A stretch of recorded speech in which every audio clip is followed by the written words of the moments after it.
그런 측면에서 이해를 하면 종교라는 것은 바로 이렇게 나와 세상의 이야기, 삶에 대한 해석을 가지고 스승이 이끌고 제자가 뒤따르는 이러한 그룹이 종교다라고 종교를 이해해야겠다라는 이야기입니다.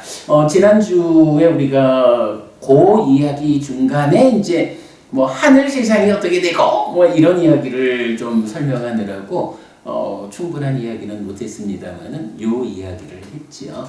자, 종교가 무엇인지 우리가 알아보았고요. 자, 그러면 이제 종교가 무엇냐에 이어서 두 번째 주제, 은주 씨, 종교가 무엇인지 알아봤다면 이어가지고 우리가 알아봐야 할 주제는 뭘까요? 종교 다음이요?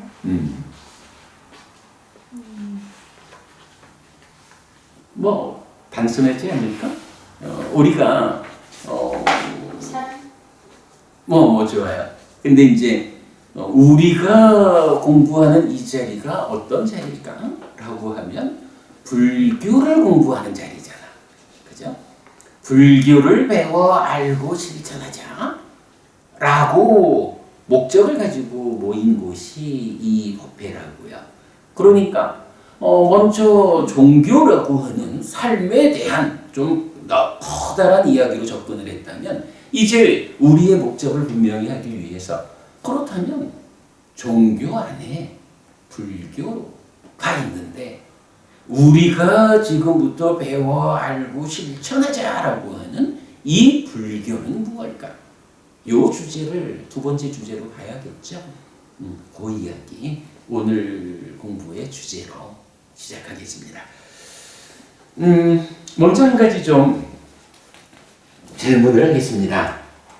우리가 뭐 절에 오래 다닌 분도 있고 아직까지 오래 다니지 않은 분도 있고 그럴 건데, 자, 은희 씨, 예. 불교가 예.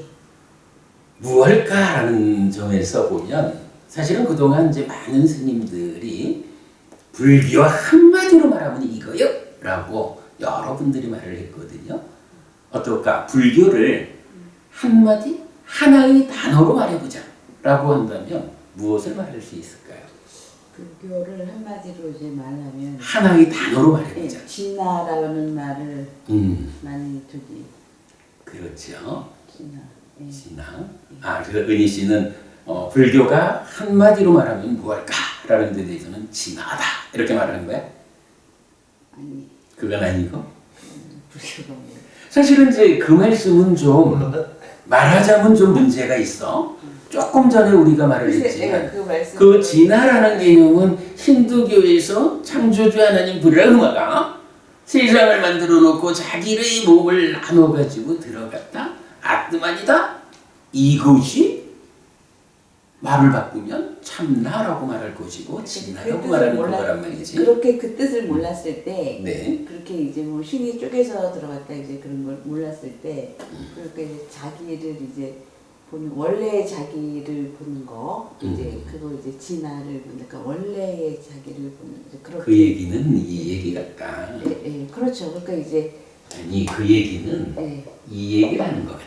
그렇지. 그러니까는 이제 원래의 자기, 그러니까 이렇게 뭐 산매에 들고 진짜 그 뭐 자꾸 깊이 들어서 깨닫고 그러면은 뭐 우리가 이제 아주 여러 겹을 통해서 뭐 살아온 그게 이제 자꾸 이제 뒤로 이렇게 돌아가서 그러니까 제가 이제 말씀드리는 이제 진화, 참나 이제 이거는 쪼개진 신의 이제 그런 개념이 아니라 그러니까 이제 본래의 모습이죠. 네, 좋습니다. 예. 좋습니다. 어쨌든 뭐 그 본래라고 말을 하자면 아무래도 몸보다는 이제 마음 이렇게 될 거고 뭐 정확하지는 않겠지만은 약간 이 마음이라는 부분을 뭐 힌두교에서는 뭐 그렇게 표현하고 있는 게 아닐까 싶기도 하고 뭐 마음 뒤에 있는 어떤 거 이렇게 말하는 것 같기도 하고 한데 잘 모르겠어요. 근데 하여간 지금 은희 씨 말씀으로는 무언가 우리 삶에 저 깊은 것, 내 삶의 그러니까 나라는 존재의 어떤 본질적 영역에 있는 거 이런 식으로 표현하는 것 같아요. 뭐 이게 이제 말하자면 뭐 여러분들이 불교 한마디로 말하면 마음심자 하나에 마음심자 이거면 되지 뭐 이렇게 말하는 그 내용에 가까울 것 같아요. 자, 그래 뭐 많은 사람들이 불교 한마디로 말하면 마음이다 이렇게 말도 해요. 은주 씨가 절에 그러니까 불교 공부를 하신 지 얼마나 되셨다 했죠? 처음이라 했나요? 원래 처음 배우시는 분들이 제일 잘. 아니 그리고 은주 씨는 사실 따지면 굉장히 운 좋은 사람이야. 불교를 처음 배울 때 이리저리 헷갈리지 않고 부처님 살아서 직접 설한 가르침으로 삶을 이해할 수 있게 된다 하는 것은 굉장히 좋은 일이죠. 자, 뭐 어쨌든 그래 은주 씨가 그냥 한마디로 표현해 본다면 불교는요? 불교는 무엇일까? 믿음. 좋습니다. 보통 사람들은 이제 이 창조주 하나님이 전제된 종교를 이제 믿음의 종교라고 말을 많이 해요. 그런데 나는 경전을 공부하다 보니까 정말로 불교야말로 믿음이 중요한 믿음의 종교다 이렇게 생각을 해요. 믿음 우리가 계속 공부할 이야기지만 아주 중요합니다. 근데 이제 이 믿음 이야기를 하자면 조금 더 주목해야 되는 게 믿음이 무엇일까? 불교 신자는 어떤 믿음을 가져야 하는 것일까? 이제 이 부분에 대해서 뒤에 공부하기로 하고요. 동섭 씨, 불교 오래 다니셨죠?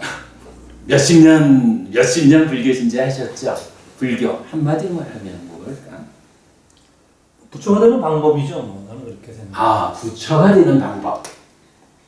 부처가 되는 방법을 배우는 거. 부처가 가르쳐준. 예, 좋습니다. 사실은 뒤에 우리가 좀 더 자세한 공부를 하다 보면 이 말은 틀렸어. 왜냐하면 부처는 스승 없이 스스로의 힘으로 맨 처음 삶의 문제를 완전히 해결한 성자야. 삶의 문제를 완전히 해결한 성자를 부르는 말이 아라한이에요. 그런데 아라한은 많아. 그런데 그 아라한 중에 맨 처음에 아라한이 된 분, 이분은 스승이 없이 오직 자기 힘으로 길을 찾아서 삶의 문제를 완전히 해결해서 아라한이 된다고. 그러한 최초의 아라한을 부르는 말이 부처야. 그러면 많은 아라한들은 누구냐? 부처라는 최초의 아라한이 내가 깨달았다. 내가 깨달아서 이제 확인한 길이 있다. 그대들도 내가 확인한 이 길을 따라서 똑같이 오면 나처럼 삶의 문제를 완전히 해결할 수 있다. 이래가지고 부처라는 최초의 아라한이 가르쳐주는 그 길을 따라가지고 삶의 문제를 해결하는 그런 아라한이 되는 거예요. 사실 지금 이제 동섭 씨 말씀은 수상하게 아라한이 되는. 그래, 맞아요. 부처는 사실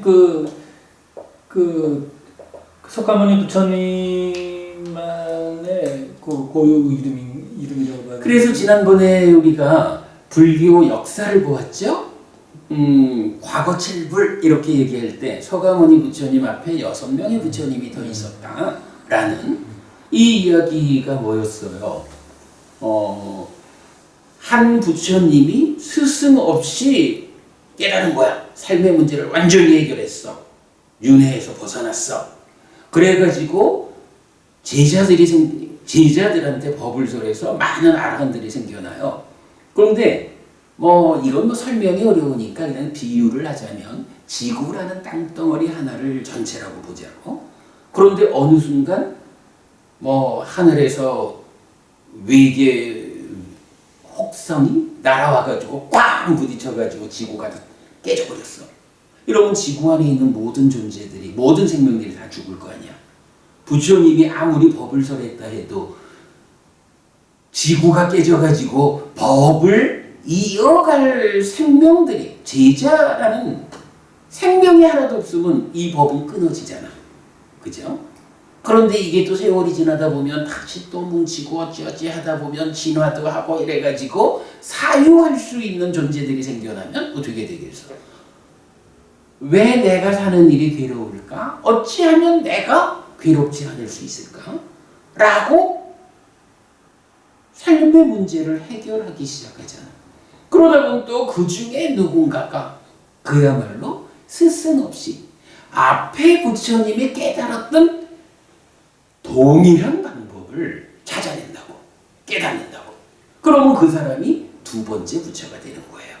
그런 식으로 해가지고 6명의 부처님이 앞에 계셨고, 6번째 가사파 부처님의 가르침이 세상에서 끊어졌을 때, 또다시 오랜 세월이 지나가지고 인간들이 사유 능력을 갖는 이러한 조건이 갖춰지니까 이제 또 어떤 사람이 삶의 문제를 해결하고자 노력을 하죠. 그래서 스스로 그 길을 찾아서 깨닫죠. 그 사람이 누구예요? 서가모니 부처님이죠. 그러면 그리고 이렇게 봐야만 거는 사바세계, 용화세계, 뭐 그 이전에 사바세계 이전의 세계, 뭐 그렇게 봐야 되는 거. 그런 부분은 이제 천천히 공부를 좀 합시다. 그 경에서 찾아지지 않는 어떤 개념으로 지금 동섭 씨는 이해하고 경에 있는 얘기가 아니에요? 네. 그러니까 그런 이야기 이제 좀 보고 어쨌든 이제 그러다 보니까 지금 현재 우리한테는 동섭 씨 서가모니 부처님 우리 스승의 가르침이 경이라는 유리라는 이름으로 있잖아 우리 곁에. 그러니까 우리한테 스승의 가르침이 끊어지지 않았다고. 이런 상태에서 우리가 만약에 부처가 되겠다라고 말을 하면 내가 좀 기다릴 거예요. 어느 세월이 지나가지고 서가모니 부처님의 가르침이 우리 세상에서 끊어진 때가 되면 그 끊어진 이후까지 계속 윤회하다가 부처님 가르침이 없는 그 시절에 스승 없이 내가 깨달을 거예요. 그래서 부처가 될 거예요. 이런 이야기가 되는데 문제는 그런 방법은 부처님이 안 가르쳐줘. 그냥 부처님은 이 가르침, 내가 왔다. 내가 온 이 길을 그대도 따르면 된다. 라고 사실은 삶의 문제를 해결하는 가장 쉽고 유일한 방법을 가르쳐준다고. 그러면 이제 우리가 부처님 살아서 직접 설한 가르침 이 표현을 강조하는 게 여기 사실은 좀 동섭 씨 생각에 이게 뭐 큰 차이 얘기 들어보니까 다르죠. 그러나 개념적으로 사실 같은 얘기를 한 거야. 그런데 생각은 그런데 부처가 누군지 아라한이 누군지를 정확히 모르니까 그렇게 말을 하게 된 거야. 원래 의미로 따지자면 안 맞죠. 그러니까 아라한이 되는 방법을 가르쳐주는 것이 불교다. 이 얘기 맞아요. 독학하신 거구나. 그렇죠. 그러니까 이제 몇 년 전에 아주 그 젊은 법우님이었는데 우리 카페에다가 글을 올렸어요.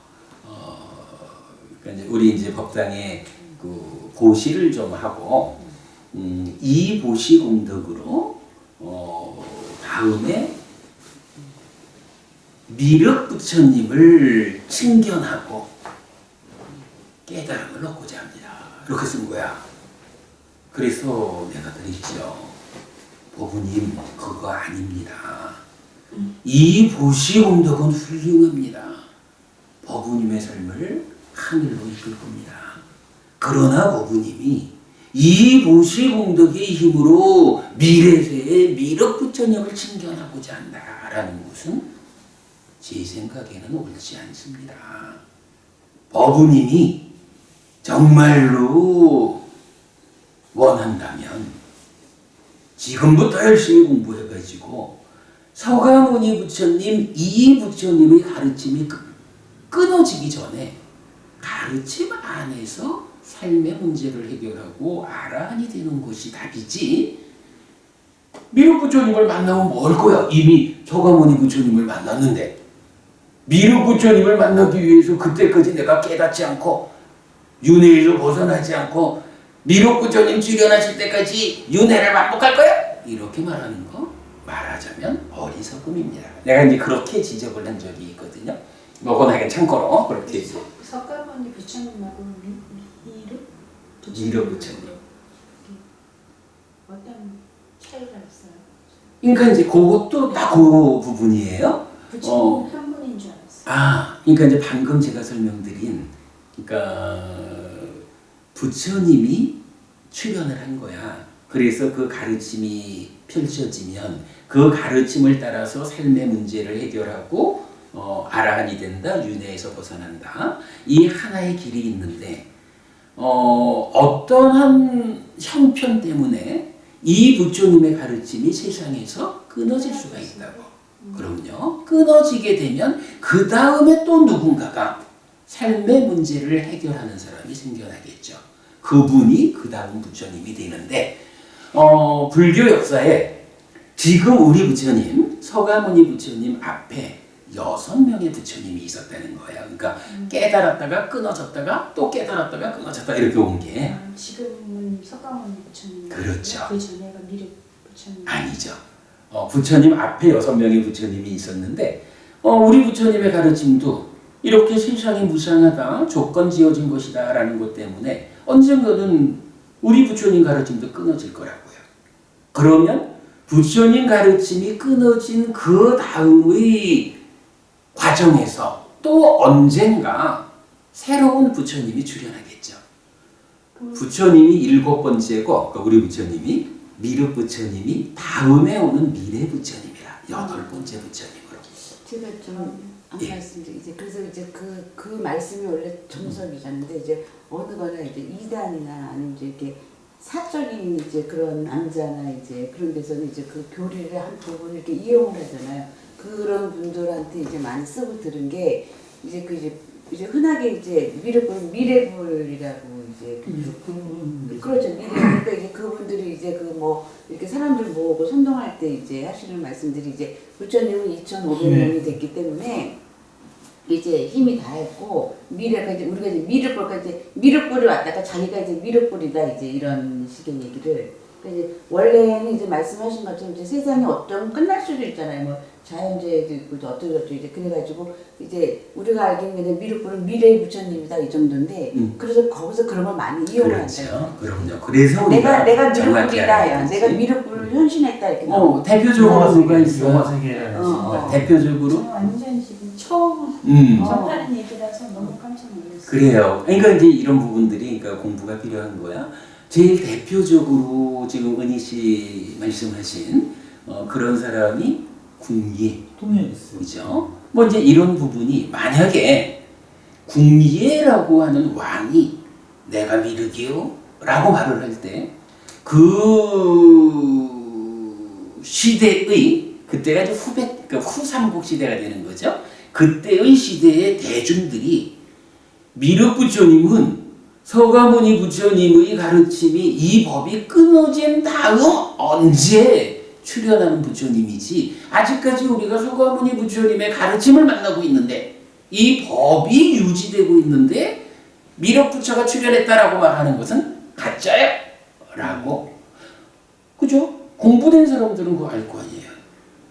그런데 세상 사람들이 그런 부분을 다 모르니까. 근데 이제 지금 그때도 그랬고 지금. 가만. 근데 이제 우리 요 얘기는 여기까지만 하고 진도를 합시다. 어쨌든 뭐 좋습니다. 그 아라한 되는 방법, 요게 불교다라는 거 맞는 말입니다. 자, 그래. 근데 뭐 이제 제가 정리하는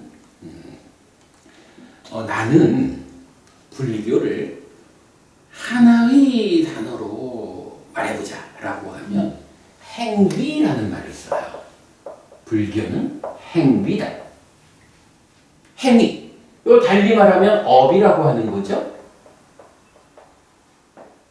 불교는 행위다. 그런데 이 행위를 누가 하는 것일까? 라고 말하면 보통은 이제 업이라는 것은 신업, 몸으로 하는 행위죠. 구업, 말로 하는 행위죠. 의업, 마음으로 하는 행위거든요. 그래서 신구의 삼업 이렇게 표현을 해요. 은주 씨 신구의 삼업 이런 말도 처음 들어보죠. 근데 이제 요 말 자체는 이해가 되죠? 우리가 업이라는 말은 하면 행위야. 근데 이 행위를 몸으로 하는 행위가 있고 말로 하는 행위가 있고 생각하잖아. 생각하는 것도 행위거든요. 그걸 의업이라고 한다고. 마음의 업. 이렇게 이제 신구의 삼업이 있는데 이 행위를 놓고 이제 좀 주변적인 개념이 있어요. 주변적인 개념. 은희 씨가 말한 이 마음이라고 하는 거, 이거는 뭐냐 하면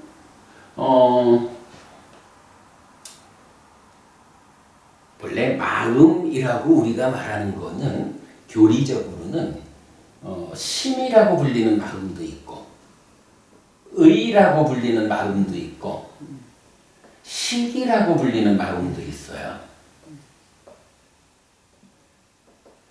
심의식 세 가지 이름으로 마음이라는 것이 나타나는데 이 세 가지가 어떤 공통점 위에서 어떤 차별을 가지고 있느냐라는 것을 보아내는 것은 굉장히 중요해요. 해피스님이 부처님 가르침의 진정을 드러낸다. 불교를 부처님에게로 되돌리는 불사를 진행한다. 이런 이야기를 하는 근본에 바로 이거. 심의식 세 가지 이름의 마음이 어떤 동질성 위에서 어떤 차별성을 가지는가. 이거를 해석한 거예요. 우리가 지금 시간은 이제 인문 새출발법회니까 어려운 이야기를 하기는 좀 어렵죠. 근데 지금 부산법회를 중심으로 진행해 나가는 뭐 12연계 특강이라든가 삶의 메커니즘이라든가 근본경전 연구회 공부의 중심에는 바로 이게 있어요. 심의식이라는 세 가지 마음이 어떤 동질성 위에 어떤 차별성을 가지는 것일까? 거기에 하여간 오랜 세월을 두고 심의식은 같은 것이다 이렇게 주장을 해왔어요. 그런데 내가 이것이 같으면서도 다른 것이다. 차별성을 보완하지 못하면 삶을 부처님이 설명하는 삶을 이해할 수 없다. 요거를 보완했기 때문에 우리가 자주 그런 이야기를 하죠. 앞으로 우리가 지금 준비하고 있는 책이 완성이 되고 그리고 이 책들이 영어로 불어로 이렇게 번역이 되어 가지고 미국이나 유럽 쪽으로 나가게 되고 하면 세계 불교가 바뀔 것이다. 불교가 그야말로 부처님으로부터 멀리 오래 떠나 있던 불교가 부처님한테로 되돌아갈 것이다. 세계 불교의 중심이 한국으로 올 것이다 라고 말하는 이유가 아직까지 세계 불교에서 심의식 이 세 가지 이름의 마음이 어떤 동질성 위에 어떤 차별성을 가지고 있는가 이걸 풀어내지 못한 거예요. 근데 이거를 해피스님이 푸는 거예요. 그리고 이 설명을 듣는 사람들이 이걸 아니라고 부정하지를 못해요. 왜냐하면 어찌 보면 한마디도 해피스님 생각을 말하지 않거든. 경이, 이 경이 말하는 내용, 저 경이 말하는 내용, 경이 말하는 내용을 연결하면, 그러니까 이제 이게 말하면 경이 굉장히 많잖아요. 굉장히 많은 경이 있지만 구슬이 서말이라도 은주씨 구슬이 서말이라 해도 이거 꿰지 않으면 보석이 아니야, 그죠? 그 많은 경전을 꿰어가지고 이런 부분들을 해석해내는 일을 회피스님이 했거든요. 이것 때문에 앞으로 세계 불교의 중심이 한국으로 올 거다. 이런 이야기까지를 하고 공부하는 분들이 함께 해주고 있죠. 자, 어쨌든 이제 이런 어려운 얘기는 좀 넘어가고, 근데 어쨌든 여기에 보면 당장 이게 나오잖아. 몸으로 짓는 행위, 그러니까 몸으로 하는 행위, 말로 하는 행위, 마음으로 하는 행위가 있다고. 그런데 여기에 의라는 마음 말고 심이라는 마음이 또 나와 있는 거야. 이게 같은 거기만 하면 좀 곤란하죠. 차별은 있는데 뒤에 보고. 어쨌든 이제 이 마음이 불교 한마디로 말하면 마음 심자 하나요. 이렇게 말하는 분들이 많다고.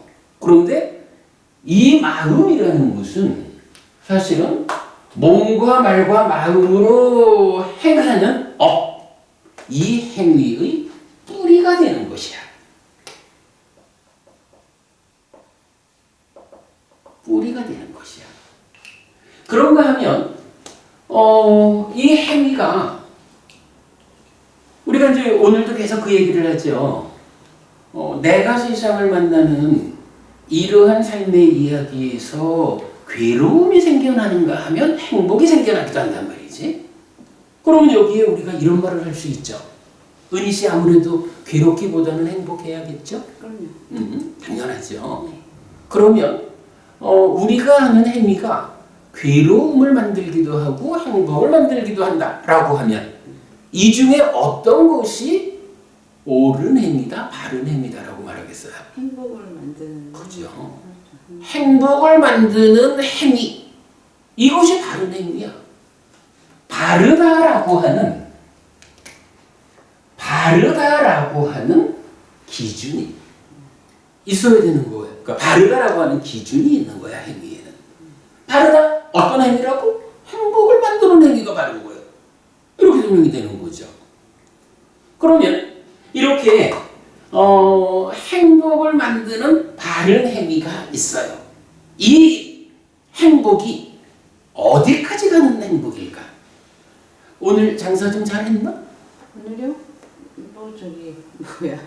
전염병이 돌까봐 그러는지 별로.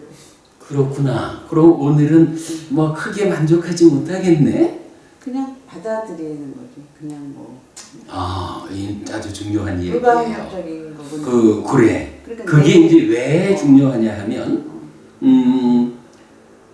평상시보다 장사가 좀 안 됐어. 그런데,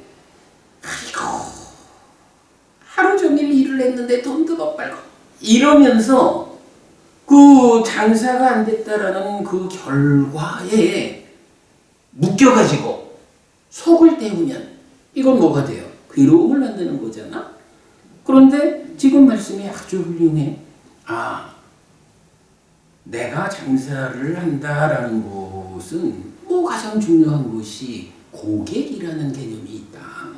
그래서 어쨌든 시장으로 많은 사람들이 와줘가지고 그 많은 사람들이 오가는 가운데 내가 좋은 품질의 옷을 싸게 판매할 수 있는 나의 조건을 갖추면 이 사람들이 와가지고 물건을 팔아줄 것이다. 이게 내가 장사가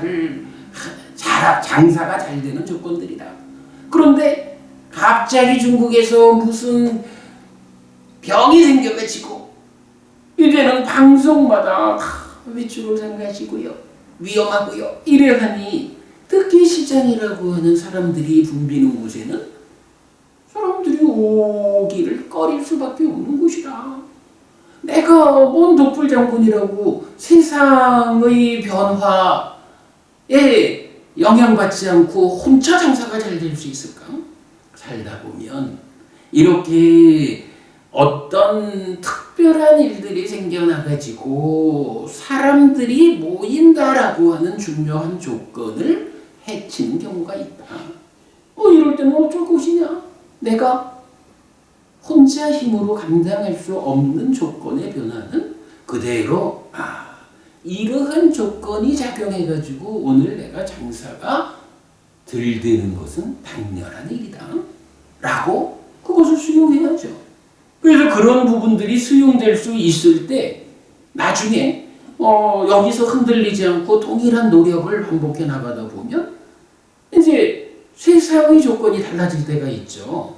세상의 조건이 달라져가지고 더 많은 사람들이 시장으로 이렇게 모여주는 때가 있겠죠. 그럼 그때를 대비해서라도 더 열심히 좋은 품질의 옷을 싼 가격으로 판매할 수 있도록 준비를 계속하면 그런 세상의 조건들이 좋게 만나줄 때 돈을 많이 버는 거죠. 이렇게 자기 사업을 볼 수 있을 때 이것이 무상을 보는 것이다. 이렇게 되는 거죠. 우리가 지난주 무상 공부했잖아요. 좋아요. 이건 뭐 잘하셨고. 그러나 이제 어쨌든 내가 지금 질문한 바르다라고 하는 이것이 어디까지 가는 것일까? 라는 쪽에서 보면 장사가 좀 잘 돼가지고 돈을 좀 더 벌었어. 이거 가지고 완성된 것이다. 가장 행복한 것이다. 이렇게 말할 수는 없겠죠. 동섭 씨 생각에는 행위가 바르다라는 것은 행복을 만드는 거야. 이 행복이 어떤 행복을 만들어낼 수 있을 때 바른 일의 완성이다. 완전한 행복을 만들었다. 이렇게 말할 수 있을까? 몰라요. 모르는 게 당연하지요. 그런 부분을 우리가 경을 통해서 배우는 거죠. 사실은요, 우리가 괴롭다라고 하는 것이 경에서는 이제 이런 표현을 써요. 12연기 이런 이제 중요한 교리에서 보면 생노사 이런 말들 하죠. 태어난다라는 사건이 있다고. 태어나면 어떤 일이 뒤따라요? 늙고 죽는 일이 뒤따른다고. 늙고 죽는 일이 괴로움이다라고 하는데 사실은 늙는 거 죽는 거 요것만이 괴로움일까? 아니면 그게 진짜 괴로운 것일까? 지난 50년, 60년 가까이 사셨죠, 동섭 씨도? 아직 뭐 멀었어요. 그러면 그 60년 가까이 사는 동안이 따지자면 늙어오는 과정인데 그 나이 들어가는 그 늙는 과정 때문에 괴로웠던 게 얼마나 될까? 뭐 답변을 바라는 건 아니에요. 답변을 바라는 건 아니고 사실은 태어났다라는 이 사건을 조건으로 늙고 죽는다, 노사 이렇게 말하는데 경은 거기에 함께 생겨나는 것을 말을 해요. 수비, 고우내 이렇게 표현하는데 이제 우리말로 말하자면 슬픔, 비탄, 고통, 고뇌, 절망 이렇게 말을 해. 이게 뭐냐 하면 태어났기 때문에 그러니까 태어난 자는 누구나 늙기 마련이고 죽기 마련이에요.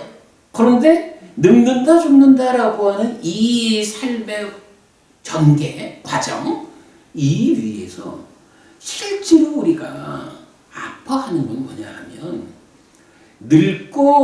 늙어가고 죽는 이 사건은 물론 바탕에서 가장 크게 자리 잡는 거 이렇게 말을 해도 되겠지만 삶의 과정에서 실제로 아픈 거는 은주 씨 안 그럴까?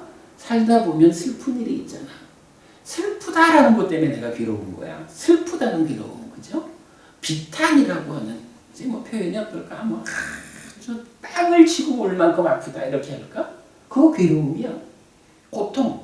이 몸이 몸이 병들고 몸 때문에 우리가 겪어야 하는 아픔이 무지하게 많잖아. 고뇌, 우리 마음이 아까도 그래 우리가 법회 시작하기 전에 삼매 마음이 하나의 대상으로 딱 집중되는 거 이것이 마음으로는 휴식이다 이런 얘기 했잖아요. 사실은 살아가면서 우리 마음이 얼마나 번잡하고 오늘 장사는 제대로 안 됐는데 내일은 좀 될까? 이런 마음이 번잡한 마음이 들끓는 데서 생겨나는 아픔들 이걸 이제 고뇌 이렇게 번역을 한 거죠. 그리고 살다 보면 정말 에휴 별 수 없다 끝이다 절망하는 경우도 있다고요. 이런 거 슬픔, 비탄, 고통, 고뇌, 절망 이러한 5가지로 분류되는 아픔들이 사실은 우리가 구체적으로 겪는 아픔이라고, 외로움이라고. 그럴 때에 이제 불교가 행위요, 마음을 뿌리려 하는 것이요. 그리고 마음을 뿌리려 하는 이 행위가 괴로움을 만들 것이냐, 행복을 만들 것이냐의 측면에서 행복을 만드는 행위가 바른 것이요. 어쨌든 우리는 부처님한테 잘 배워가지고 괴로움을 만드는 행위들을 배제하고 행복을 만드는 바른 행위를 실천함으로써 행복해져야죠. 그죠? 그런데 그 행복이 어디까지 행복해져야 될까? 얼마만큼의 괴로움을 해소해야 될까? 기본적으로는 우리가 슬픔도, 비탄도, 고통도, 고뇌도, 절망도 이런 태어났기 때문에 한평생 살아가야 하는 그 삶의 과정에서 겪어야 하는 아픔들을 해소해야 한다고요. 난 정말 슬픔이 싫어. 난 정말 비탄하는 일도 싫고 몸이 아파가지고 힘든 것도 싫어요. 마음이 아픈 것도 싫어. 아주 절망스러운 상황에 빠지는 거 참 싫어. 내가 불교 공부를 하는 이유, 첫째로 이 슬픔, 비탄, 고통, 고뇌, 절망이라는, 사실은 뭐 말하자면 출가 전에 나도 한 50년의 과정 동안에 얼마나 많은 아픔들을 겪었을까. 이런 일들을 더 이상 겪지 않고 싶어서 불교 공부를 하는 거예요.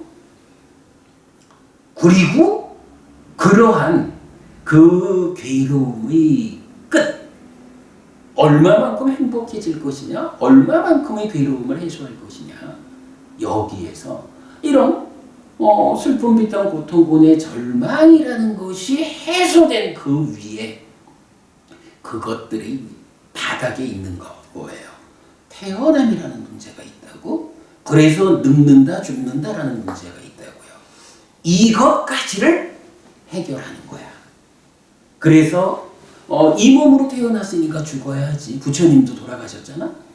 이 몸으로 태어났으니까 죽어야 하지만 죽은 다음에 또 태어나면 태어난 자는 늙고 죽기 마련이라. 그래서 이 몸으로의 삶이 끝나면 다시는 태어나지 않음을 통해서 늙는 괴로움, 죽는 괴로움까지를 해소하는, 이게 불교가 말하는 어느 만큼의 괴로움을 해소할 것인가, 어느 만큼의 행복을 실현할 것인가, 이것의 이야기가 돼요. 그러면 동섭 씨, 태어나지 않음을 통해서 늙고 죽음의 문제를 해소했어. 이걸 뭐라고 말하죠? 윤회에서 벗어났다는. 그렇죠. 그게 바로 윤회에서 벗어난 거야. 해탈이지. 그러면 해탈이지. 그게 윤회에서 벗어났다라고 말하고, 그러니까 윤회라는 게 뭐냐 하면 한평생 살은 업의 결과로 어떤 일이 생긴다는 거야. 한평생 살았는데 완전하게 왜 바르게 살지 못해가지고 삶의 어떤 영향력 때문에 또 태어나게 만든다는 거지. 태어나면 또다시 늙고 죽는 그 과정에서 슬픔, 비탄, 고통, 고뇌, 절망을 겪어야 한다고. 이런 것을 말하는 게 뭐냐 하면 윤회라고 말한다고. 그런데 바로 지금 그런 문제죠.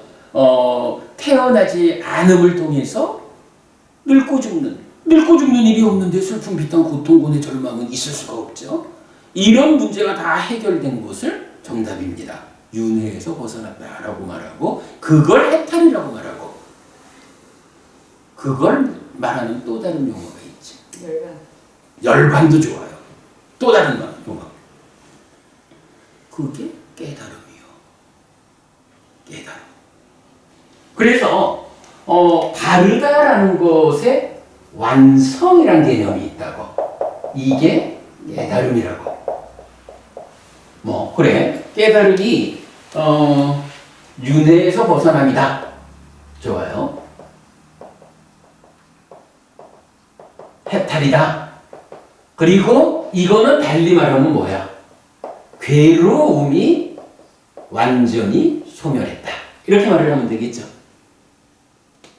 요런 개념을 이제 우리가 말할 수가 있어요.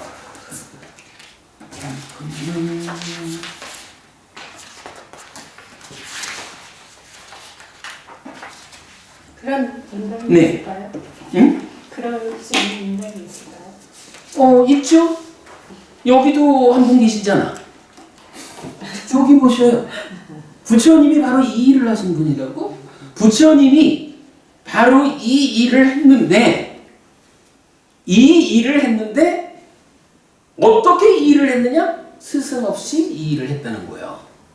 스승한테 배워가지고 스승이 알려주는 길 그대로, 아까 동섭씨 말한 아라한이 되는 방법을 배워가지고 깨달은 사람은 제자인 아라한이거든. 그런데 스승 없이 스스로의 힘으로 그 일을 했다라는 분을 부처님이라고 우리가 부른단 말이죠. 여기도 한 분 계셔요. 뭐 모습으로 계신다 이렇게 보세요. 앞으로 우리도 다 그렇게 될 거잖아. 근데 이제 부처가 이런 다시 말하면 부처가 되자고 하지 말고 이런 깨달음이라는 개념으로 이제 보자 이거죠. 자 그래가지고 이렇게 이제 불교를 한마디로 말하면 행위다. 마음이 뿌리가 되는 곳이고 바르다라는 기준이 있다. 그리고 완성을 깨달음이라고 한다. 그러면 이런 것들이 어디로 모이나? 바르다라는 것이 무엇이 바르다라고 했어요? 행복이라는 것을, 그러니까 행복을 만들면 바른 행위다 이렇게 말을 했죠. 깨달았다라는 게 뭐죠? 괴로움이 소멸했다라고 말을 했죠. 괴로움이 소멸한 요것이 그대로 행복이죠. 최봉수 교수님이라고 아주 그 강의 잘하고 공부 많은 그 교수님이 계셔요. 옛날에 그 최봉수 교수님 강의를 이렇게 동영상을 통해서인가 들었어요. 거기서 최봉수 교수님은 그렇게 말씀하시더라고요. 아마 최봉수 교수님 저 성불원에도 많이 와서 강의하셨고 그래서 아는 분이 있을지 몰라. 그분은 그러시더라고. 사람들은 마음 진짜로 불교를 말한다 하지만 나는 행복이라는 말로 불교를 대표할 거야. 이렇게 말을 했어요. 나도 아주 강하게 공감해요. 그럼요. 불교는 행복이에요. 그런데 이 행복이라는 것이 그냥 뚝 떨어진 행복이 아니죠. 이 행복 어떤 행복이에요? 행위가 있는데 마음을 뿌리로 하는 이 행위가 다르다라는 기준에 의해서 행복이 실현되는 거, 만들어지는 거예요. 이 행복이 바르다라는 그것의 완성, 즉 깨달음에 의해서 행복이 완성돼요. 행복이 완성되면 이 행복을 뭐라고 하겠어요? 완전한 행복이다. 이렇게 말할 수 있겠죠. 이 완전한 행복이라는 것은 윤회에서 벗어난 해탈된 상태. 은희 씨가 아까 말한 이거를 열반 이래 부르는 거죠. 이런 개념 볼 수 있어요. 그래서 나는 불교가 무엇일까? 불교를 하나의 단어로 말해보자 라고 하면 그동안 나보다 앞서서 이 주제에 관심을 두신 분들은 불교는 심이다. 불교는 바름이다. 불교는 깨달음이다. 깨달음을 이제 각이라고 쓰는 거죠. 각. 깨달을 각자. 그리고 불교는 행복이다. 이렇게 주장하는 분들이 사실은 불교 안에 많이 있어요. 나는 어떻게 말하나요? 이 네 가지 모두가 사실은 별개로 존재하는 게 아니에요. 행위라고 하는 하나의 개념을 두고 거지 뭐. 몸과 말과 마음으로 내가 어떤 일을 하는 거지 뭐. 이러한 신구의 삼업이라고 하는 행위를 내가 하면 그 행위의 주변 개념으로 마음이라는 뿌리가 있어. 바르다라는 기준이 있고 깨달음이라고 하는 그 완성이 있어요. 그리고 그 모든 것들이 행복으로 열반으로 모여지죠. 이런 개념을 우리가 말할 수 있죠. 그래서 은희 씨, 나는 불교를 하나의 단어로 표현해보자 라고 하면 불교는 행위다 이렇게 표현을 해요. 앞으로 우리가 공부를 계속 할 텐데요. 결국 우리가 하는 공부가 어떤 공부입니까? 라고 하면 이 행위를 잘 해가지고 행복을 만들어야겠다. 행위를 그러니까 잘하는 것을 얼마나 잘해가지고 얼마나 더 완성에 가까운 바른 행위를 통해서 조금 더 완전에 가까운 행복을 만들까? 그러면 그 잠깐만. 그걸 위해서는 이 행위의 뿌리에 있는 이 마음과 관련해서 알아야 되는. 사실은 이제 경은 요 마음 이야기를 할 때 탐진치란 이야기를 해요. 탐진치라고 하는 마음의 상태. 마음이 뿌리가 되어서 행위를 하는데 그 뿌리인 마음의 상태가 나빠가지고 좋은 일을 할 수가 없죠. 마음의 뿌리가 되는 힘을, 그러니까 행위의 뿌리가 되는 힘, 요 마음을 탐진치라고 하는 오염원, 또 불교에서 보통 삼독 이렇게도 표현을 하죠. 얼마나 나쁜 놈이면 마치 독극물을 먹는 거와 같은 거요. 탐진치 이래가지고 삼독 이런다고. 탐진치라는 저 내면에서 작용하는 그 문제를 어떻게 대응하느냐, 어떻게 해소해서 뿌리의 상태를 좋게 해가지고 좋은 바른 행위를 해서 행복을 만들까? 이 부분으로 모든 공부는 진행되는 것이다. 자, 이럴 때 이제 보자면 바르다라고 하는 데에서 불교 교리 중에 아주 중요한 개념이 하나 나오죠. 바르다라는 거, 어떤 것이 행복을 만드는 바른 행위일까? 라고 말할 때 팔정도라는 말 여러분 알죠? 네. 팔정도. 뭐 이거 다 뒤에 공부할 거예요. 정견부터 정정. 그러니까 바른 견해로부터 출발해가지고 바른 삼매까지 오는 이 8단계의 길, 실천이 있는데 이게 바로 행복을 만드는 것이다. 이렇게 설명이 되죠. 이런 팔정도에 의해서 행위를 얼마만큼 개선해 나가느냐라고 할 때 팔정도에 의한 행위의 개선의 완성, 그 끝이 깨달음이다. 그때 열반이 실현된다. 이렇게 우리가 불교를 말할 수 있죠. 은희 씨 뭐? 이제 그냥 행위업 이렇게 표현을 하셨잖아요. 이제 그러면 그냥 우리 같은 대중들이 그냥 실제 그냥 우리 생활에 적용해서 이제 알고 또 이제 이렇게 하기는 그냥 그 말을 실천하려는 노력으로다가 이렇게 받아들여서 드리는 거죠. 예, 그래, 좋습니다. 그렇죠. 실천하려는 노력으로. 그럼요. 사실 지금 내가 두 가지 이야기를 하고 싶은데 시간이 안 돼서 한 가지 이야기만 하고 한 가지는 다음 주에 또 할게요. 우선은 제가 지금 말씀드린 요 칠판에 그려진 요 부분을 그림으로 그려서 드렸어요. 자, 보시죠. 그림 한번 같이 볼까요? 불교 한마디로 말하면 행위입니다. 라고 해서 행위, 즉 업이 신업, 구업, 의업, 신구의 삼업입니다. 그리고 그 뿌리에 마음 심자가 있고요. 이 마음이 바른 마음으로 작용해주자라고 하는 게 탐진치를 제어하는 거죠. 그랬을 때 기준으로 발음이 있다. 요거 8정도다. 이렇게 됐죠. 그리고 이 바르다라는 것의 완성으로 깨달음이 있고 이 깨달음에 의해서 완전한 행복이 실현되는 것이다. 그래서 불교는 무엇하자는 곳이냐? 불교가 그러면 행위니까 행위하자는 곳이냐? 이렇게 말할 수는 없죠. 이런 행위를 바르게 완성함으로써 행복을 지향하는 종교가 불교다. 그러니까 마음이 뿌리라면 불교가 지향하는 바는 행복이다. 어쨌든 동섭씨 우리 공부 잘해가지고 행복해지자고요. 네, 이제 질문 하나 해도 되나요? 하십시오. 이제 태어남이 이제 다시 태어나지 않으면서 고통에서 벗어난다고 말씀을 하셨잖아요. 네.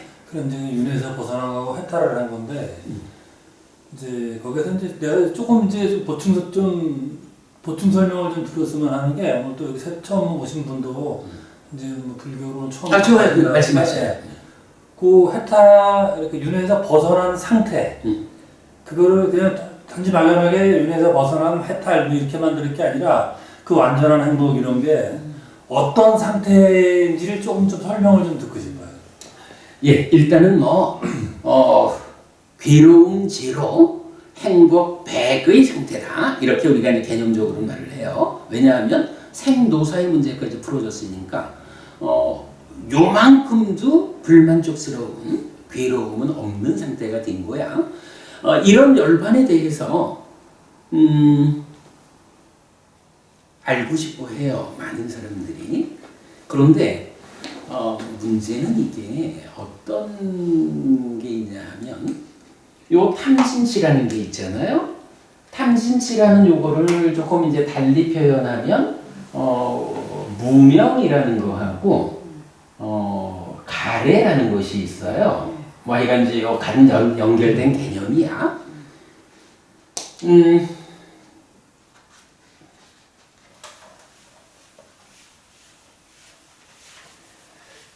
무명과 가래라고 하는 저 탐진치의 오염된 상태, 요 상태에 있으면 중생이란 말을 써요. 우리가 중생이란 말 많이 하죠. 자, 그럼 이제 우리 동섭 씨가 말씀하신 대로, 지금 중생인 내가 있는 거야. 그래서, 이건 이제 불교 공부를 통해 가지고, 어디? 열반까지 깨달음이고 해탈이고 윤회에서 벗어나는 이런 상태죠. 이런 상태를 가는 거예요. 그런데 이런 상태가 구체적으로 어떤 상태입니까? 라고 질문을 하는 거예요. 일단 개념적으로는 괴로움 제로, 행복 100의 상태다. 뭐 경전이 이렇게 말해주는 건 아니지만 우리가 뭐 이런 내용은 충분히 알 수 있잖아요. 괴로움이 완전히 소멸한 상태니까 괴로움 제로고 괴로움과 행복이 상반되는 거니까 그럼으로써 행복이 100%짜리. 아니 근데 이제 말씀 아니 그러니까 이제 이렇게 이제 된 거야. 그러면 이제 요런 상태가 구체적으로 어떤 상태일까? 라는 부분을 질문하신 거죠. 여기에는 사실은 한 가지 답이 있어요. 중생인 나의 상태하고 이렇게 깨달은 상태, 깨달음의 상태니까 뭐 아라한 이렇게 말할까요? 아라한의 상태가 있어요. 요 상태가 어떤 행복을 누리는 겁니까? 라는 데는 이제 한 가지 차이가 있어요. 자, 우리가 이 상태를 알고 싶어요. 이 상태를 알고 싶은데 이 상태를 보기 위해서는 한 가지 조건이 필요해요. 중생인 나에게 어떤 일이 있느냐 하면 무명이라는 거하고 가래라고 하는 두 가지 탐진치라고 불리는 뭐 그 연장선 두 가지 문제거리가 있어요. 뭐 다양한 문제가 있지만 하여간 근본적으로 가면 요 두 가지인데 이제 우리가 여기에 서가지고 여기를 보려고 해요. 근데 여기서 이게 그냥 뻥 뚫려 있으면 보이잖아. 그지? 뻥 뚫려 있으면 보이는데 여기에 무명이라고 하는 게 칸을 하나 막고 있어요. 그리고 가래라고 하는 게 또 하나의 칸을 막고 있어요. 우리 여기에 칸막이 하나 치면은 칸막이 밖은 못 보잖아.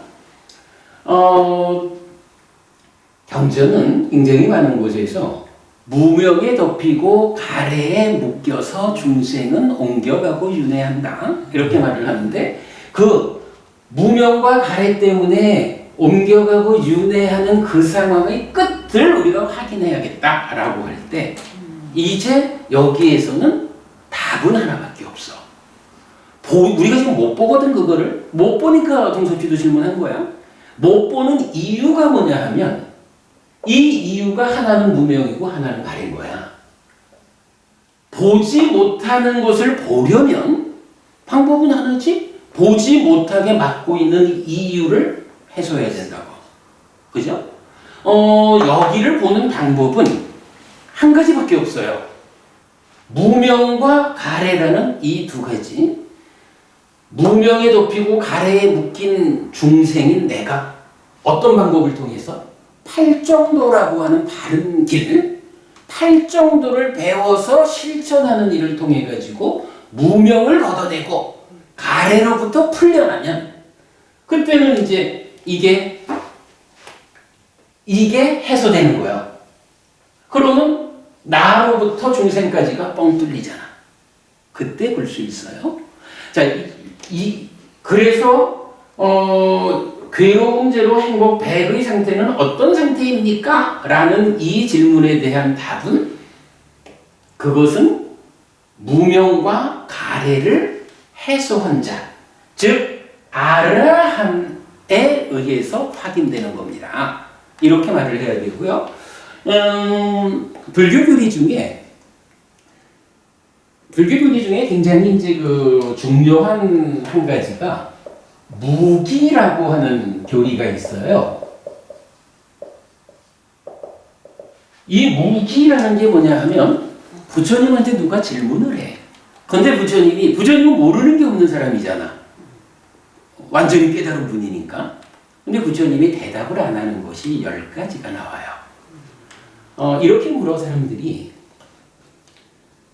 이 세상이 공간적으로 끝이 있다라는 이것만이 옳습니까? 나머지는 다 틀린 거죠? 이렇게 질문을 하면 이 얘기는 뭐냐 하면 공간적으로 끝이 있습니까? 내가 얼마든 달려가면 이 세상의 끝에 공간적으로 세상 끝에 닿을 수 있겠죠? 이런 의미가 되는 거야. 근데 부처님이 거기에 대해서 대답을 안 해. 역으로 이 세상은 끝이 없다라고 하는 것만이 사실이죠. 이렇게 질문을 해도 부처님이 대답을 안 해.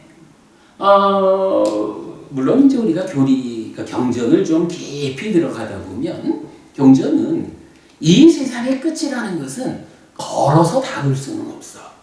그런데 이 세상의 끝에 닿지 않고는 괴로움을 끝낼 수 없어. 이런 표현을 해. 그럼 그건 뭐냐 하면 공간적으로 끝이라는 개념을 설정해가지고 거기 가자? 그거는 1000번, 10,000번을 다시 태어난다 해도 끝에 닿기 전에 죽을 거야. 끝이 있는지 없는지 그야말로 지금 질문하듯이 확인이 안 되는 거야. 제가 질문하는 그런 말하는 얘기죠. 그렇지. 그래서 이제 그런 부분에 대해서는 부처님이 대답을 안 해. 끝이 없다라고 하는 것도 마찬가지야. 그러니까 세상이 공간적으로 끝이 있을까 없을까 이런 부분은 그냥 머릿속으로 개념적으로 생각해 보는 거에 불과하지 그것은 답을 결정할 수 없는 거야.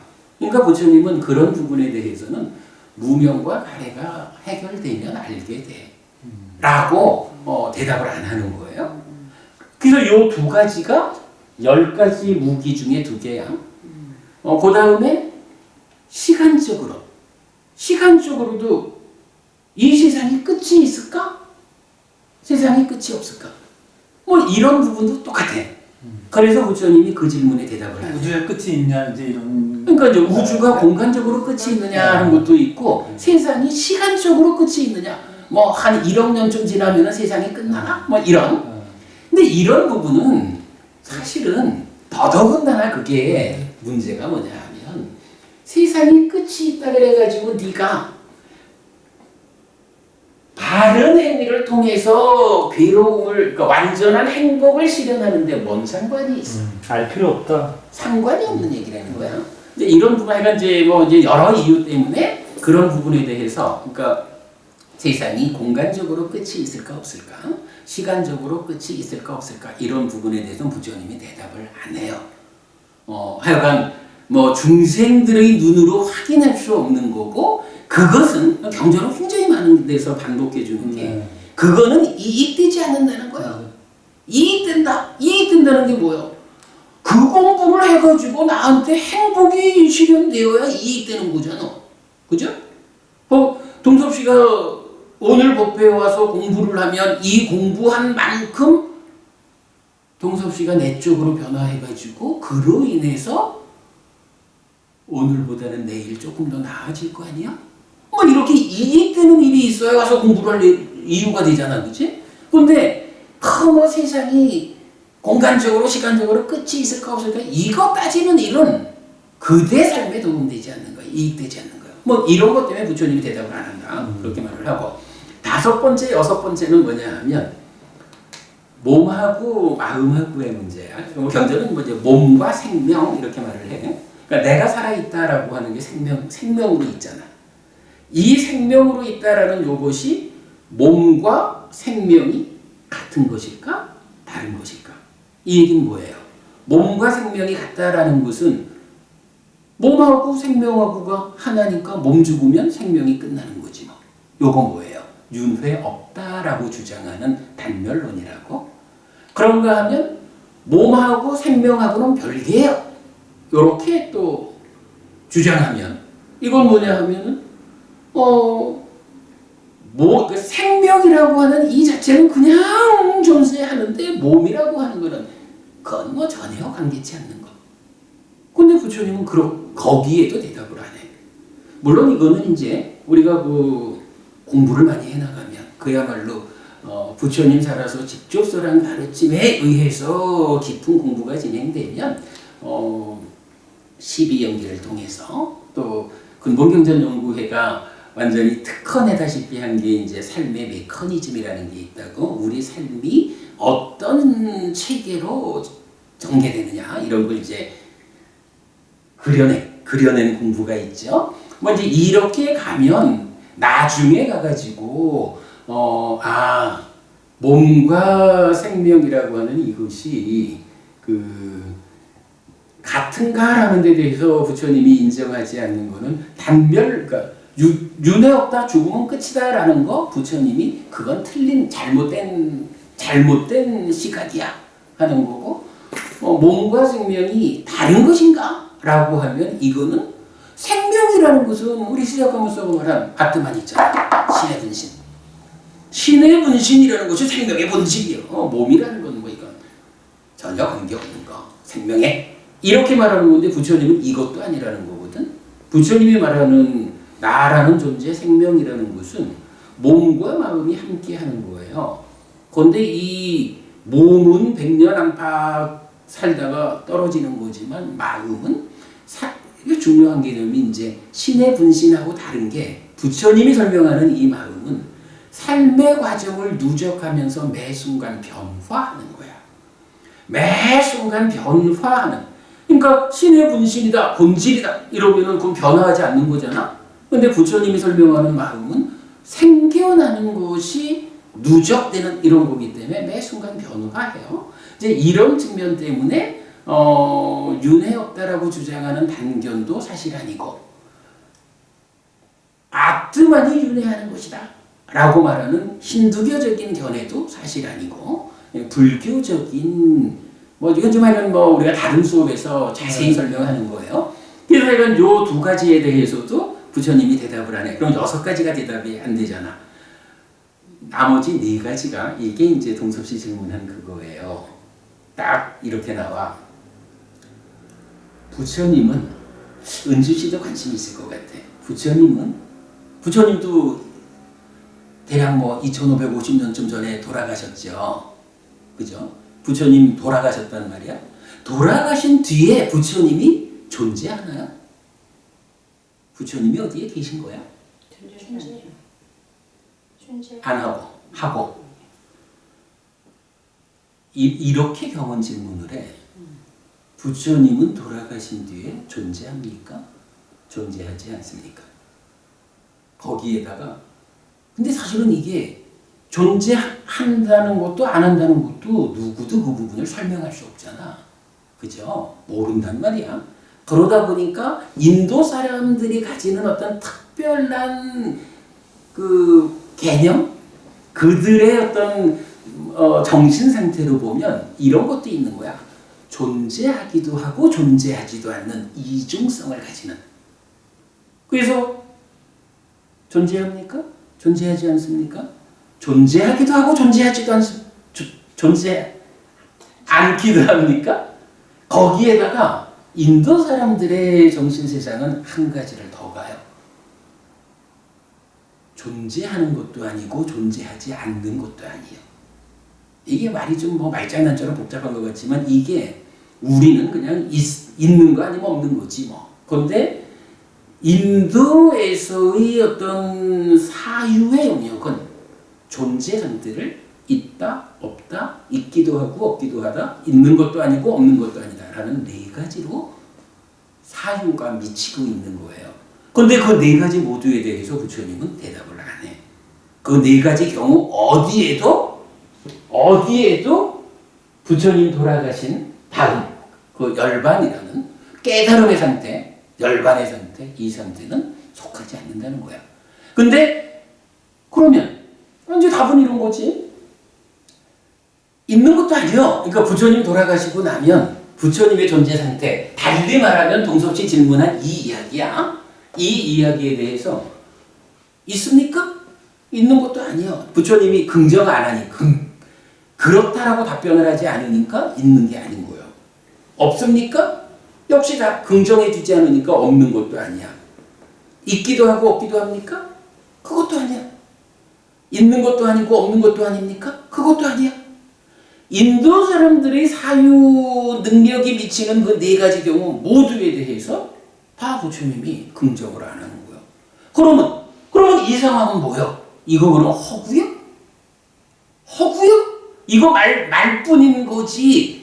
그 부처님 뭐 그냥 당신이 깨달았다라고 말을 할 뿐이지 허구 아니요? 이렇게도 우리가 이해할 수 있는 거예요. 문제 제기를 할 수 있어. 이것 때문에 내가 찾아낸 답변은 이거예요.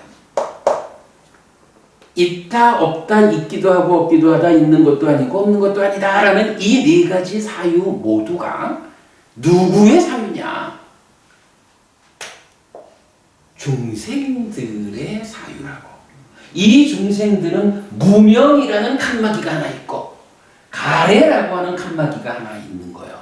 이 두 가지 칸막이 위에서 생각이, 그러니까 사유가 미치는 게 그 네 가지야. 그런데 부처님이 도달한 이 자리는, 우리 동섭씨가 알고 싶은 이 자리는 뭐죠? 라고 말하는 이 상태는 무명과 가래라고 하는 이 칸막이 두 가지 방해가 제거되지 않으면 알려지지 않는 거예요. 이거 말입니다. 동섭씨, 만약에 동섭씨가 자비심을 일으켜가지고 요새 소구경하기는 어렵고 뭐 지나가는 강아지를 보고 강아지 귀에다 대고 강아지야, 부처님께서 이러한 법을 설하셨다.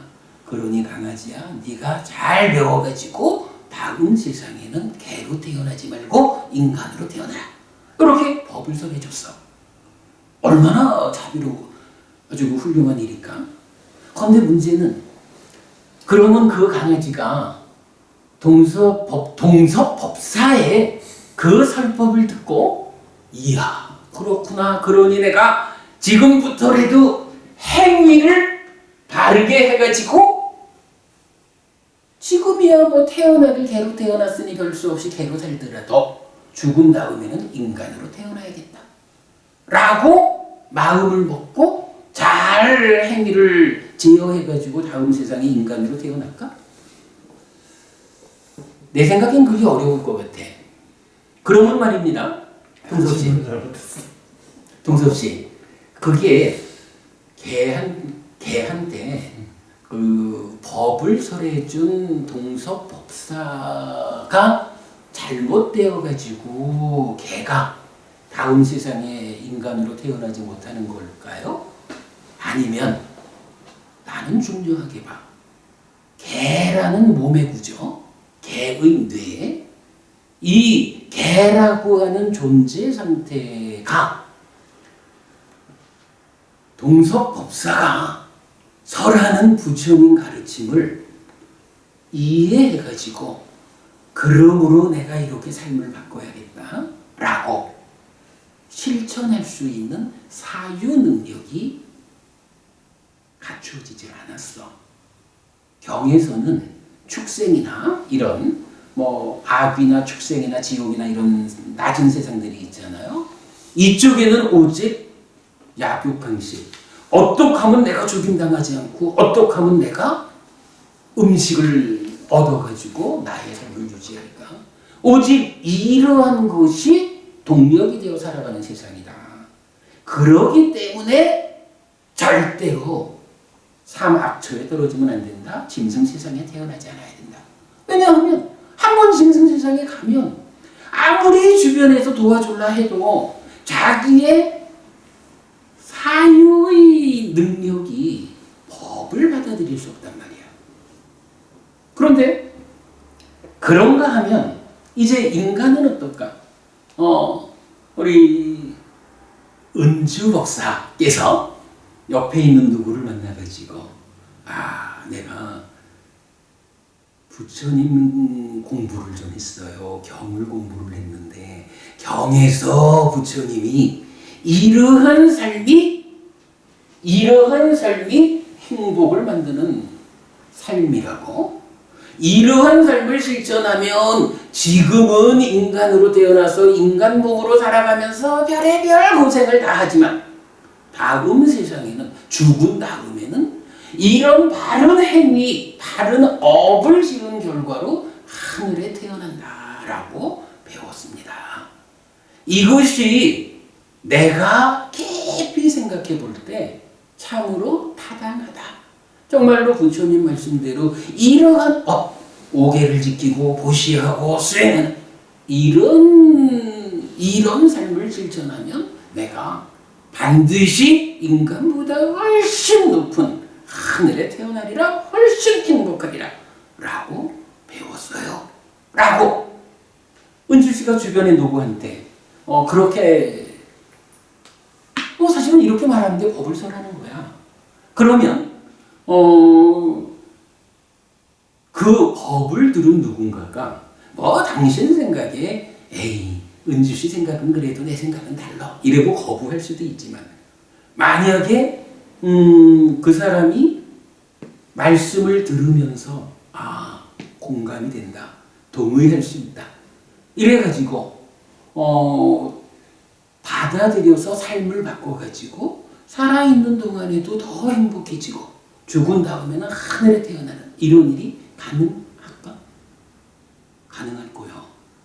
개가 똑같은 말을 듣고도 개가 인간으로 태어나는 일을 실현하는 것이 거의 불가능에 가까울 정도죠.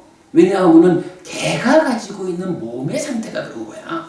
그런데 같은 사람의 경우는 어때요? 사람이라는, 그러니까 인간으로 태어나 살고 있는 우리가 사실은 이런 다르다라는 것을 배우지 못해서, 부처님이라는 스승을 만나지 못해서 발음을 배우지 못하다 보니까 사는 일이 나쁘고 죽은 다음에 지옥도 갈 수 있고 그러지만, 그러나 인간이라는 이 몸의 구조, 인간의 뇌가 가지고 있는 사유 능력, 이 부분은 부처님 말씀을 들으면 그 말씀을 이해하고 받아들여서 실천할 수 있는 능력이 된다고. 그래서 경에서는 그런 얘기를 하는 거예요. 어쨌든 우리가 인간으로 태어나 있을 때 공부해서 삶을 향상해야 한다. 그 끝에 깨달음까지를 가야 한다. 이렇게 경은 강조를 해요. 그러니까 이제 이런 이야기, 뭐 어쨌든 이제 무명과 가래라고 하는 칸막이 된 방해꾼, 요것 때문에 알 수 없다라는 측면과 관련해서 우리가 이제 그런 부분까지 설명을 좀 했어요. 이게 이제 굉장히 어려운 주제이기는 한데 그래도 경전은 다양한 경도를 통해서 이런 부분을 설명해주고 있다. 그러니 우리가 우이독경이다라고 하는 그런 정도의 무명, 그런 정도의 가래에 떨어지지 않은 인간의 몸으로 살아가고 있다라는 이때에 공부해서 삶을 향상해야 한다라는 부분을 명확히 해야 하고, 물론 이제 이 이야기는 동섭 씨가 질문한 데 대해서 답은 내가 잘했어요. 답은 내가 잘했는데 그래도 여기에 대해서 에이 무슨 말이지 뭐 이럴 수도 있거든. 이때 이런 부분에 대해서는 한 가지가 필요해요. 한 가지. 이게 필요해. 불교에서는 아까 제가 은주씨 그랬죠. 믿음인데 이 믿음이 어떤 믿음이냐, 무엇을 어떻게 믿는 것이냐는 것이 중요하다 그랬죠. 우리가 이제 지난주에 5가지 기능 힘 해서 믿음, 정진, 사띠, 삼매, 지혜 했죠. 그때 이 믿음이라고 하는 이것은 마음의 힘이고 기능, 수단이라고. 경은 믿음이라는 데 대해서 정의해줘요. 동섭 씨, 우리 불교 신자로서 믿음을 갖는다라고 할 때 아주 우리가 정확하게 알아야 합니다. 이 믿음의 방향이 잘못되면 불교 신자로 산다라고 해도 사실은 불교 신자가 아닐 수도 있는 거예요. 경에서는 이렇게 말을 해요. 성스러운 지자는 믿음을 가졌다. 열애의 깨달음을 믿는다. 하고 아라한, 정등각, 명행적, 선서, 세간의 무상조장부, 불, 세전. 천인사가 빠졌네. 이렇게 9가지 이름으로 부처님의 덕성을 설명해 주거든요. 그럼 그 내용은 뭐냐 하면 한마디로 이거야. 부처님은 완전한 깨달음을 성취한 분이다. 그래서 완전한 깨달음에 의해서 설해진 부처님의 가르침은 완전한 가르침이다. 여기에는 오류가 없다. 그래서 우리는, 그러니까 제자인 우리는 배워 알고 실천하기만 하면 된다. 그러면 이 완전한 가르침이 가지는 위력이 있어서 부처님이 제시하는 그러한 삶이 나에게 실현된다. 이렇게 믿는 것이 불교에서는 믿음이라는 마음의 힘이에요. 그래서 그런 이제 이런 부분에 대해서 해피 스님이 이렇게 설명을 했지만, 해피 스님이 경전을 인용해가면서 설명을 했는데 말뿐이지 않을까? 이렇게 생각할 수도 있어요. 근데 여기에서는 적용되는 개념이, 그래서 제가 아까 은주씨 그 얘기를 한 거야.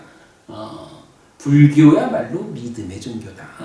불교야말로 믿음을 가장 중요하게 여기는 종교다. 왜? 부처님 가르침이 완전한 가르침이어서 이 가르침대로 나는 배워 알고 실천만 하면 된다. 이런 믿음 없이 공부를 백날 하고 절을 백날을 다녀보라지. 이제 좀 말씀 드려도 될까요? 그러시라요. 지금 말씀하신 그 믿음에 대해서 저는 어떤 확고한 어떤 확신을 가져요. 그 믿음에 대해서. 네. 근데 그거는 이제 내가 옛날부터 조금씩이라도 이제 이렇게. 네. 이제 책도 보고 말씀도 듣고 이러면서 자연히 생긴 확인된 부분에 대한 동섭 씨가 책을 많이 보는 거죠. 내가 그 확인이 그 부분을 내가 확인을 했기 때문에 그 믿음을 갖는 거지. 네. 이게 이제 그 부분은 확인되지 그렇게 확인하지 못한 이 부처님의 가르침은 정말 진리구나 이런 걸 스스로 그 부분을 깨닫지 못한 사람들은 그러니까 내가 뭐 부처님의 가르침을 깨달았다는 게 아니라 부처님의 가르침은 정말 정말 가장 스승하고 올바른 진리구나 이런 부분까지 스스로 가지하는 사람들한테는 지금 이렇게 설명하시는 그 믿음은 나는 아니라고 생각해요. 그러니까 그거는 기독교에서 여호와를 전지전능하시고 뭐 우주를 창조하신 뭐 그래서 이제 뭐 신성모독까지 가는 맞습니다. 그런 부분하고는 틀린 게 아니라고 생각해요. 맞아요. 이제 그 그 부분까지는 끌어주셔야 되는 거야. 오케이. 이제 그 부분까지는 알겠고, 근데 이제 그 부분은 사실은 필요한 게 뭐냐 하면, 그 부분에 대한 답은 공부가 줘요. 우리가, 경을, 뭐 지금처럼 뭐 우리가 이제, 불교 입문, 세출발법배 이렇게 말하는 공부 말고, 이보다는 훨씬 더 부처님이 설하신 가르침의 본질 자리에 들어가는, 그래서 사성제고, 팔정도고, 12영기고, 이런 그 삶의 심오함의 끝에 닿는 그런 부처님 가르침을 우리가 직접 공부를 해보면, 그 다음에는 믿음이라고 하는 것이 저절로 생기게 돼요. 내가 지금 그 얘기인 거야. 예. 그래, 동섭씨 얘기가 그런 것 같아서 내가 설명을 하는 건데, 하여간 우리가 경을 정말로 깊이 높은 이해도를 가지고 공부를 하게 되면 정말로 내 사는 것이 이런데 내 삶이 이런 것인데 부처님이 이런 답을 주고 있구나. 그러므로 부처님 말씀은 틀릴 수가 없구나. 맞아요. 라고 하는 믿음을 확고히 할 수가 있어요. 그런 부분은 우리가 이제 뒤에 좀 더 공부하기로 하고, 오늘은 하여간 시작하면서 종교가 무엇인지를 다시 짚어봤고, 그 다음에 불교가 무엇이냐라는 부분을 요 한 장의 그림을 설명하는 것으로 말씀을 드렸어요.